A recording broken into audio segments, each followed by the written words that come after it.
3. She didn't have to say anything. The way her eyes lingered on my left wrist, even after I had pulled my coat down, said it all. Her mouth moved as she spoke, but I couldn't hear a word over the pounding of blood in my ears.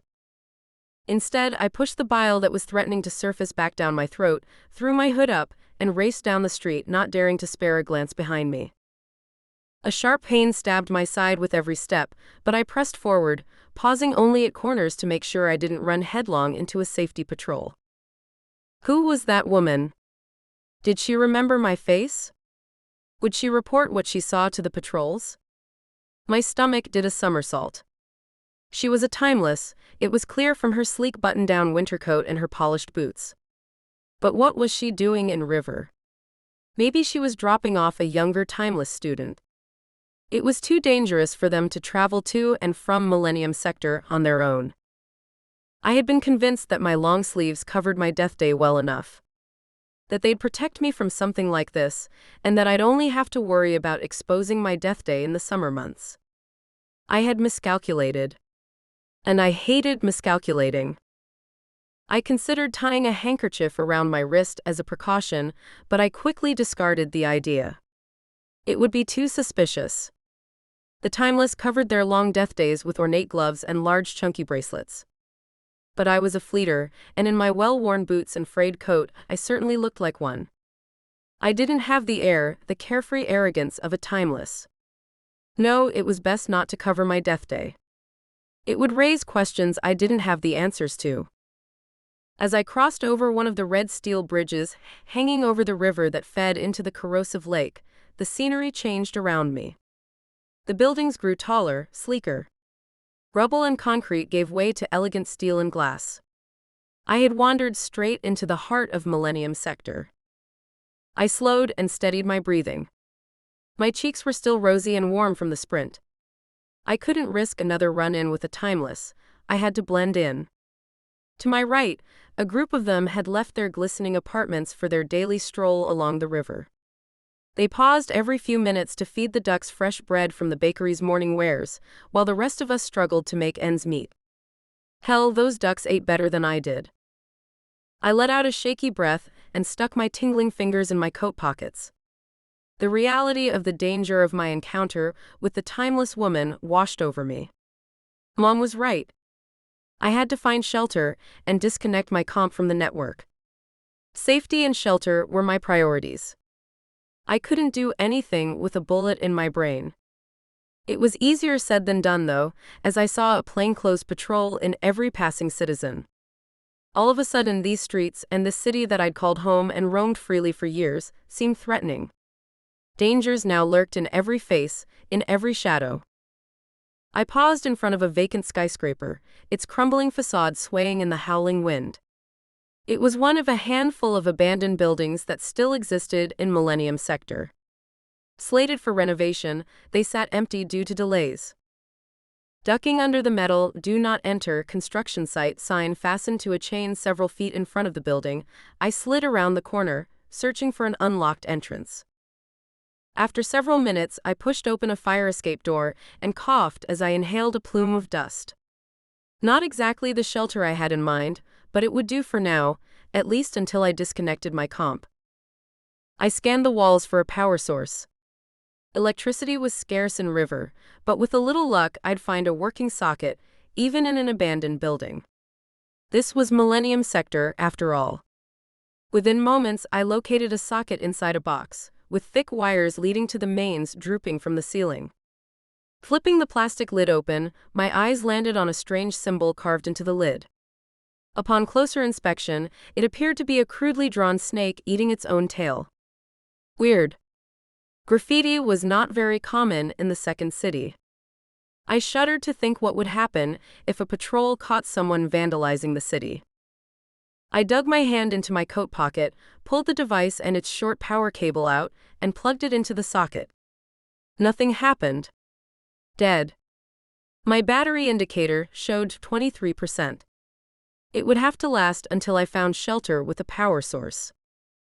Sighing, I perched at the top of the first flight of stairs, flexing my fingers against the bitter indoor chill. I minimized the standard pop-up video communication from the Deathday Research Fund asking for donations, and the familiar login screen appeared.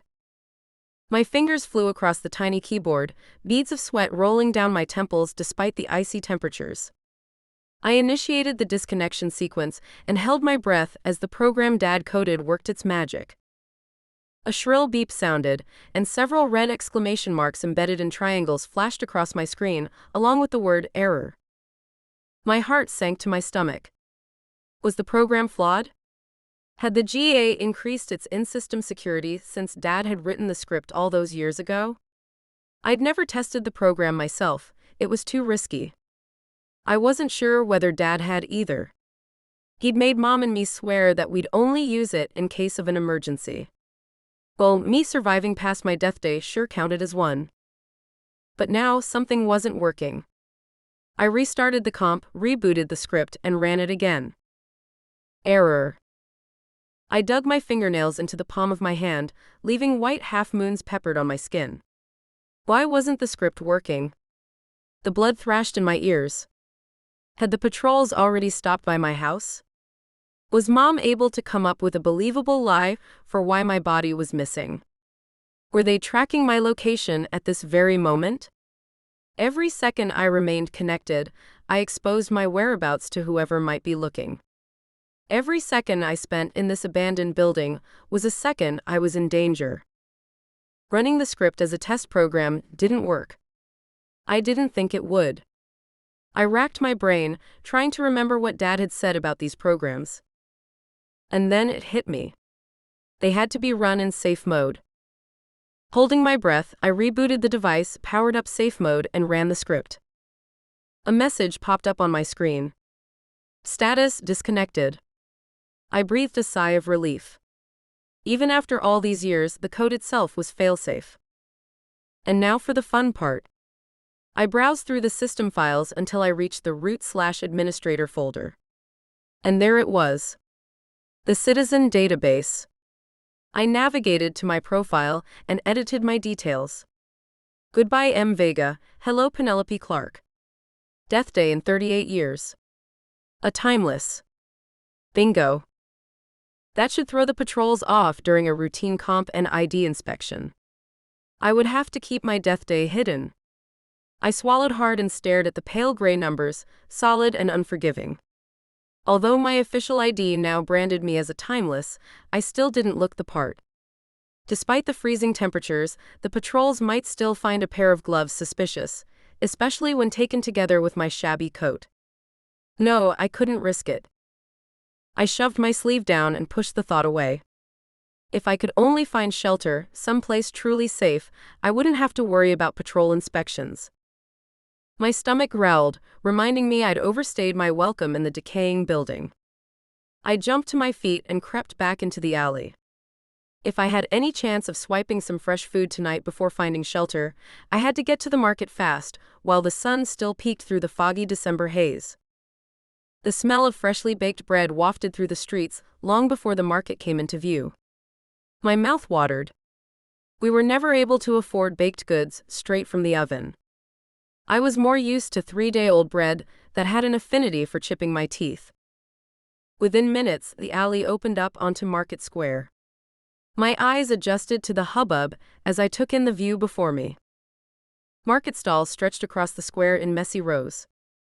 Merchants haggled and displayed their wares, mainly work attire and jars overflowing with beans that bordered on inedible.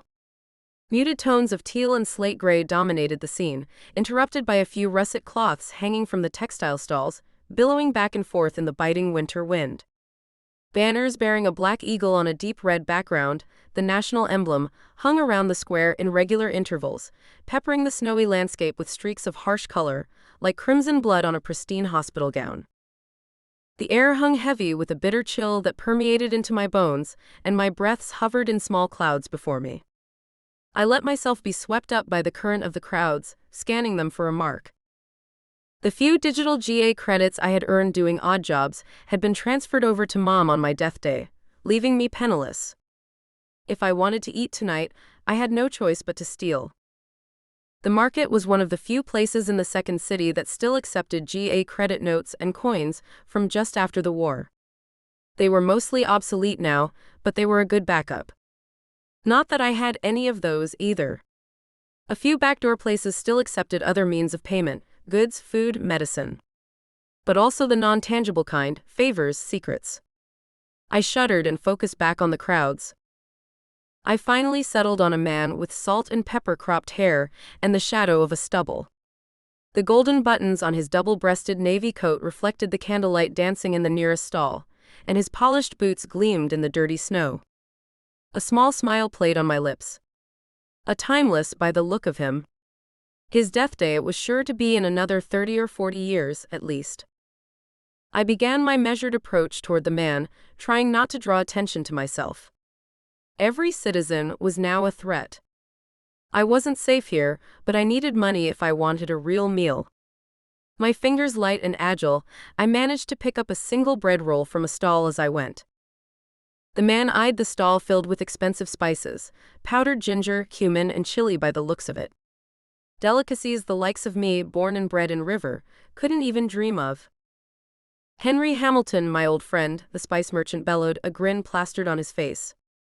He extended his arms to Hamilton and gestured for him to come forward. "Take a look at the ginger, just got a new shipment this morning, the finest powder." Just as I was assessing whether a simple pickpocket or an elaborate con would work better on my mark, a troop of uniformed men caught my attention. The brightness of their white uniforms was stark against the graying snow. I stiffened, my muscles tense in the penetrating cold. Safety patrols. Narrowing my eyes, I pulled my collar up higher to hide my face and retreated into the shadows of the nearest building. The patrols moved from stall to stall, from citizen to citizen. My pulse quickened and gooseflesh rose on my arms. A routine comp and ID check. Damn it. Just as Mom had warned. My new profile would hopefully fool the patrols, but the digits on my wrist would tell another story. A high-pitched scream filled the air as a patrol, his face contorted in rage, struck down a young man with an electric rod. The man, who couldn't be more than a few years older than me, crumbled to the ground, his bloodied face staining the snow red. My chest tightened. The patrols weren't in a forgiving mood today. I stuffed the bread roll in my mouth. It wasn't the hot meal I'd hoped for, but it would have to do, because right now I had to get out of here and find somewhere to hunker down for the night. I couldn't risk getting caught, not with a hacked comp and my death day a day in the past. Maybe I'd cross over to Loop Sector. It wasn't too far from here, and I could probably crawl into that old ruin, the pavilion. At least it would lend a bit of protection from the cold. I wouldn't stay there for longer than one night though, as Loop was the most inspected sector in the city. Mom had told me to go beyond the edge, but I didn't want to risk it this close to nightfall. Who knew what I'd encounter there? No, I'd go at first light. Not having a safe place to call home was taking its toll on me. I was lost, a stranger in my own city. I turned on my heel and started south, my pace brisk, looking over my shoulder every few seconds. As I swung around the corner into the next alleyway, my heart stopped for a moment. No less than 6 safety patrols moved in formation from the opposite mouth of the alley. And they were marching straight toward me,